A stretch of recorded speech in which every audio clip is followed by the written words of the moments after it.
বিরতির পর স্বাগত। এবার একটু খেলার দিকে নজর রাখা যাক, কারণ সারেনি চোট।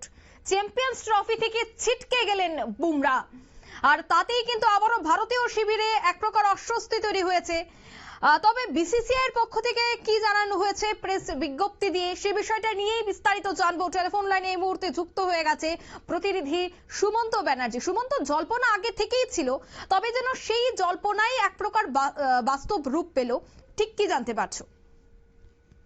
দেখো অঙ্কিতা, বিষয়টা হলো যে গত কয়েকদিন ধরেই কিন্তু বুমরাকে খেলানোর জন্য একেবারে উঠে পড়ে লেগেছিল ভারতীয় ক্রিকেট বোর্ড, এবং সেই মতো সমস্ত প্রস্তুতি নেওয়া হচ্ছিল। এনসিএ তে তার রিহ্যাব চলছিল এবং তার সঙ্গে সঙ্গে 3 জনের উপর দায়িত্ব ছিল যারা বুমরাকে সুস্থ করে তুলতে পারে।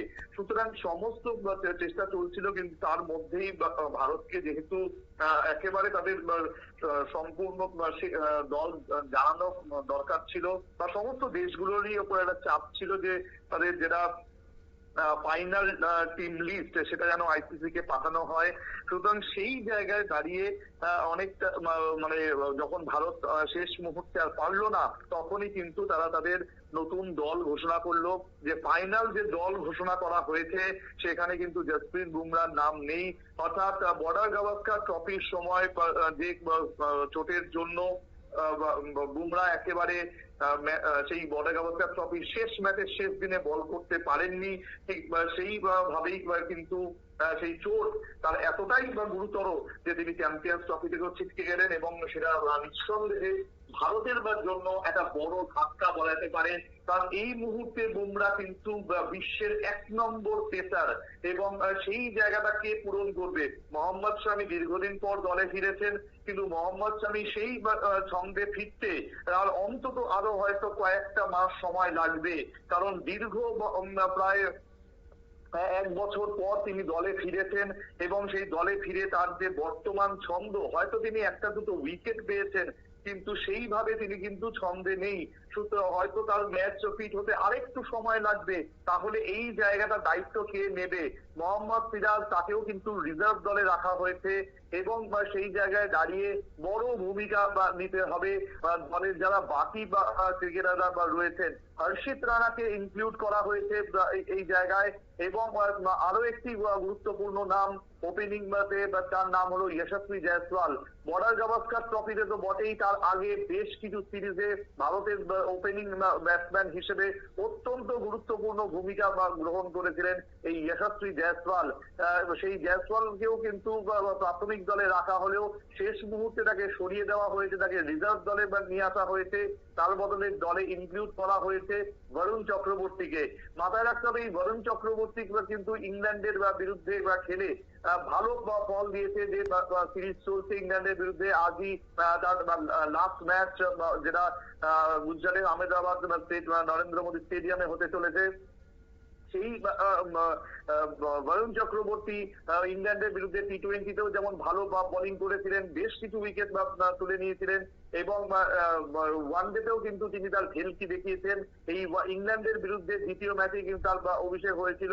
সুতরাং এই বরুণ চক্রবর্তীর দিকে নজর ছিলই, এবং প্রাক্তনীরা কিন্তু বারবার বলছিলেন বরুণকে যেন চ্যাম্পিয়ন্স ট্রফির দলে রাখা হয়, এবং সেই মতোই আমরা দেখলাম বরুণকে চ্যাম্পিয়ন্স ট্রফির দলে রাখা হলো। এবং মাথায় রাখতে হবে, এই বরুণ চক্রবর্তী এবং হর্ষিত রানা এরা দুজনেই কিন্তু কেকেআর এর প্রোডাক্ট, এবং এই দুজনেই কিন্তু গৌতম গম্ভীরের কোচিং মেন্টরশিপে খেলেছেন কেকেআর এ। এবং গত বছর যখন আইপিএল এ কেকেআর চ্যাম্পিয়ন হয়েছিল, সেই সময় কিন্তু মনে করা হয়েছিল, গম্ভীর যখন বলেছিলেন যে নিজের মতন করে দল তৈরি করবেন, সেখানে এই হর্ষিত রানা, বরুণ চক্রবর্তীর মতন যারা ইয়াং ট্যালেন্টরা রয়েছেন তাদেরকে যে তুলে আনবেন, সেটা কিন্তু মনে করাই হচ্ছিল, এবং সেই মতো তারা কিন্তু দলে জায়গাও পেয়েছিলেন। আমরা দেখেছিলাম যে বর্ডার গাভাস্কার ট্রফিতেই কিন্তু হর্ষিত রানা খেলেছিলেন। আমরা দেখেছিলাম যে বরুণ চক্রবর্তী মাঝখানে দীর্ঘ সময় পর ভারতীয় দলে কামব্যাক করেছিলেন, সেটাও কিন্তু এই গৌতম গম্ভীরের সৌজন্যেই বলা যেতে পারে। সুতরাং এই যে ট্যালেন্ট গুলো, সেগুলোকে গৌতম গম্ভীর কাজে লাগাচ্ছেন। নিঃসন্দেহে হর্ষিত রানা বা বরুণ চক্রবর্তী তাদের ট্যালেন্ট দেখিয়েছেন, তারা যথেষ্ট ভালো ছন্দে রয়েছেন এই মুহূর্তে, এবং ইংল্যান্ডের বিরুদ্ধে বটেই, বরং গত কয়েকটা সিরিজে তারা ধারাবাহিক ভাবে ভালো খেলে গেছেন, সেটা টি-20 হোক বা 50 ওভারের ম্যাচ। এবার মাথায় রাখতে হবে চ্যাম্পিয়ন্স ট্রফি কিন্তু একটা খুব ইম্পর্টেন্ট ট্রফি, যেটা একদিনের বিশ্বকাপের পর যদি 50 ওভারের কোনো বড় টুর্নামেন্ট হয় তাহলে এটা হল চ্যাম্পিয়ন্স ট্রফি। সেই চ্যাম্পিয়ন্স ট্রফির আগে ভারতের কাছে এই ইংল্যান্ড সিরিজ অত্যন্ত গুরুত্বপূর্ণ ছিল।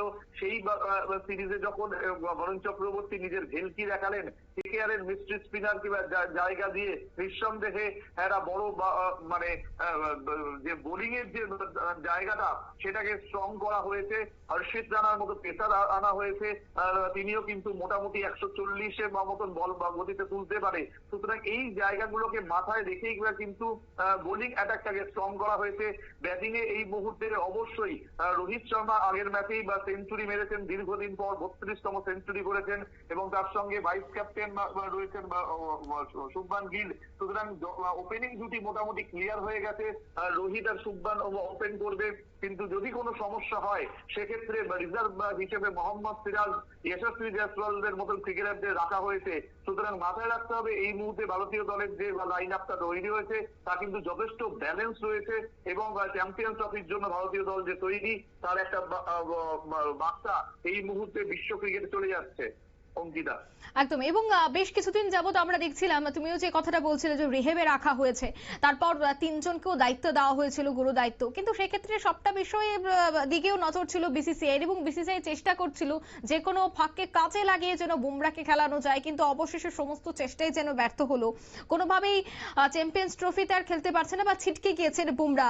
সেক্ষেত্রে কি মনে হয় ভারতীয় দলের জন্য একটা বড় ধাক্কা, আর সেই ধাক্কা সামাল দিতেই যে যশস্বী জয়সওয়ালকে প্রথমে প্রাথমিক দলে রাখলেও এখন তাকে রিজার্ভে রেখে সেখানে স্পিনারকে সুযোগ দেওয়া হয়েছে, কি বলবে? না দেখো, বিষয়টা হলো বরুণ চক্রবর্তীর মতন স্পিনার দলের দরকার ছিল অবশ্যই। কারণ মাথায় রাখতে হবে এই বরুণ চক্রবর্তী কিন্তু ইংল্যান্ডের বিরুদ্ধে যে সিরিজ চলছে সেখানে কিন্তু দারুণ ছন্দে রয়েছেন। টি-20 সিরিজেও আমরা দেখেছি তিনি বেশ কিছু উইকেট পেয়েছেন, এবং তিনি কিন্তু 4-5টা করে উইকেট পেয়েছেন একটা ম্যাচে। এবং তারপরে আমরা দেখলাম যখন ওয়ানডে সিরিজে তিনি কিন্তু আগের ম্যাচে দারুণ পারফর্ম করেছেন, উইকেট পেয়েছেন।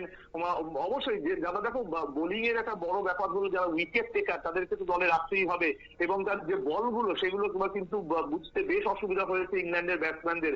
কারণ মাথায় রাখতে হবে এই বরুণ চক্রবর্তী কিন্তু দীর্ঘদিন ধরে কেকেআর রিটেন করে রেখে দিয়েছে শুধুমাত্র এই কারণেই যে কেকেআর মানে যদি আইপিএল এর দিকে দেখা যায় তাহলে কিন্তু সমস্ত আইপিএল এর যে দলগুলো রয়েছে তার মধ্যে সব থেকে ভালো 3 অ্যাটাক কিন্তু বলা হয় কেকেআর এর কাছে। কারণ কেকেআর কিন্তু এই জায়গাটার উপর ভীষণ গুরুত্ব দিয়েছে, কারণ তারা জানে যে তারা কিন্তু ইডেন গার্ডেন্স যখন ঘরের মাঠে খেলে সেখানে স্পিনটা খুব ভালো হয়, এবং সেই জায়গায় সুনীল নারায়ণ বা এই বরুণ চক্রবর্তী এদের মতো স্পিনারদের কাজে লাগাতে হয়।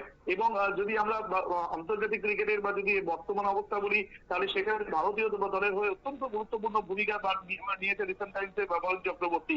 তাহলে এবং যেটা মাথায় রাখতে হবে, তুমি যেটা বলছিলে যে যশস্বী জয়সওয়ালের জায়গায় বরুণ চক্রবর্তী কেন, ব্যাটারের জায়গাটা স্পিনার কেন, বোলার কেন, তাহলে সেই জায়গাটা এটাই উত্তর। দেখো বিষয়টা হলো যে ওপেনিং যে জুটি, সেই ওপেনিং জুটিতে কিন্তু শুভমান গিল এবং রোহিত শর্মা এই মুহূর্তে দারুণ ছন্দে রয়েছেন।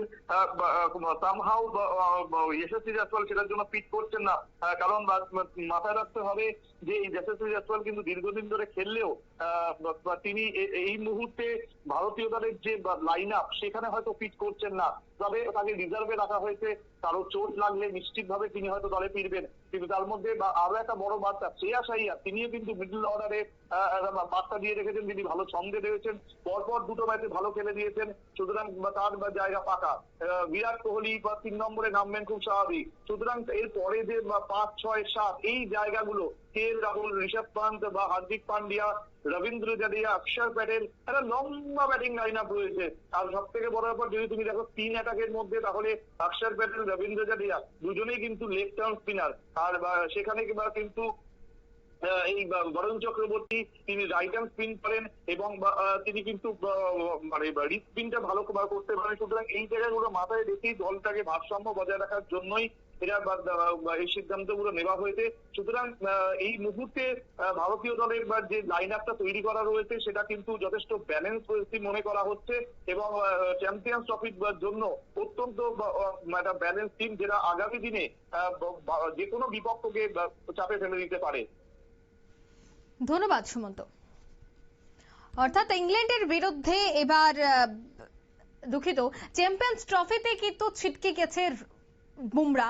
তবে সেক্ষেত্রে ভারতীয় দলের জন্য একটা বড় ধাক্কা।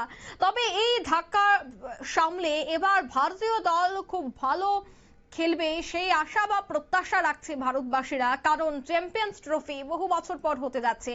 আর এই চ্যাম্পিয়ন্স ট্রফিকে নিয়ে আশা, প্রত্যাশা, উৎসাহ ক্রমাগত বাড়তে শুরু করেছে। টিকিটের দাম ঊর্ধ্বমুখী, কিন্তু তারপরেও একটা উৎসাহ কিন্তু উত্তরোত্তর বাড়ছে। তাই সেক্ষেত্রে হাতে গোনা আর মাত্র কয়েকটা দিন, তারপরে চ্যাম্পিয়ন্স ট্রফি।